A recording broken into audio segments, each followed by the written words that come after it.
Hello and welcome to World Have Your Say. Barack Obama may be at the G8 summit in Italy right now, but it's his visit to Ghana that you're already discussing. In a few hours' time, President Obama will step off Air Force One and be greeted by the expectations of a continent. But is there a danger that those of you in Africa are maybe hoping for too much? And if you're American, do you feel some people lose sight of the fact that Barack worlds? And of course, the rest of you are also welcome to take part. Here's how.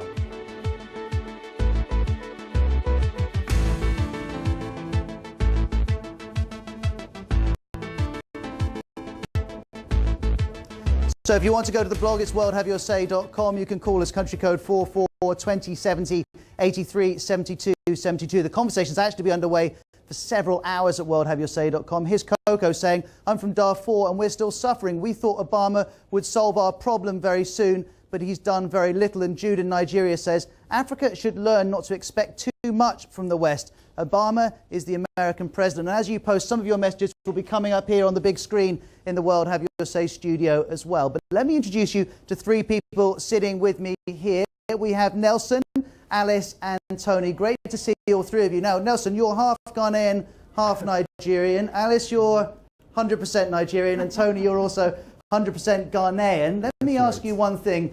We haven't managed to fix it up, but if President Obama was sitting at the table with you, what would you ask him? What one thing would you ask him to do for your continent? Nelson, you first. Well, I'd apologise and say I'm not able to mention just one thing. I'll mention three things. I'd ask him to promote good governance by not cuddling up to a friendly dictator, assist both practically and financially on healthcare issues, and help eradicate corruption.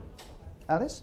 Well, I would say that this is his opportunity to enable Africans to actually develop Africa, because I do not agree that there should be aid, because Africa is rich enough to be able to manage her resources and therefore move and sit on the table around everybody else. It should make sure that African leaders don't get away with But Alice, when Barack Obama leaned back to you and said, but Alice, how am I going to do that?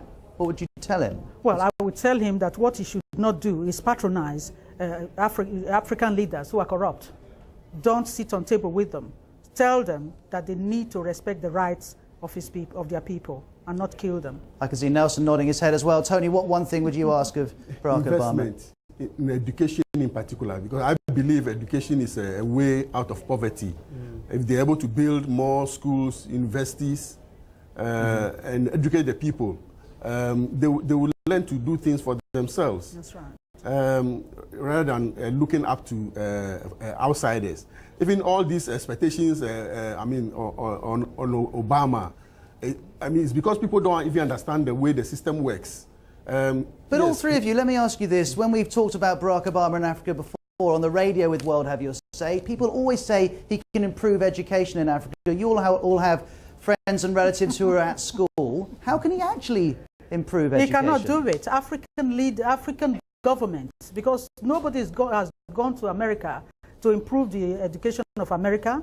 I mean, African leaders need to understand that their role as government is to ensure that their citizens are educated, that there is health care, that they have to perform the functions of governance.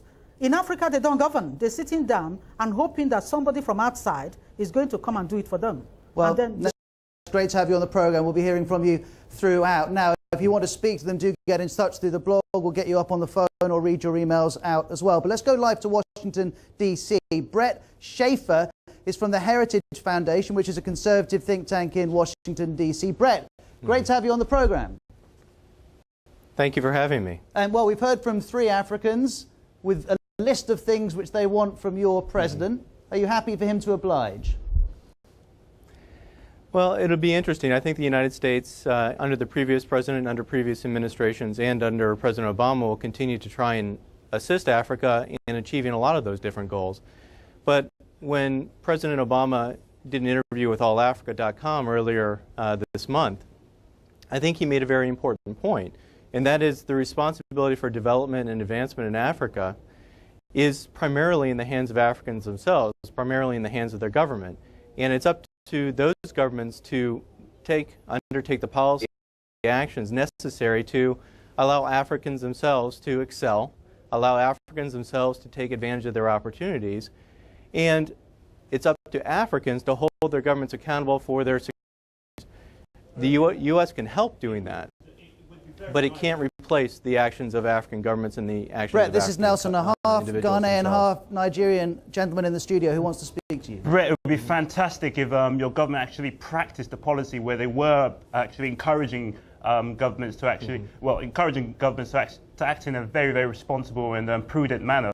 For example, it would particularly be nice if your foreign secretary, your former foreign secretary, Condoleezza Rice, Secretary of State, I beg your pardon, wasn't embracing dictators in Africa, such as the chap from Equatorial Guinea or Gaddafi earlier on today, who Barack Obama was seen shaking hands with. It's one thing to preach democracy and good governance in the evening, but it's another thing to shake the hand of a dictator of close to 39 years in the morning. It's just contradictory. It doesn't make sense. Brett, would you like to reply? Well, the gentleman makes a very good point.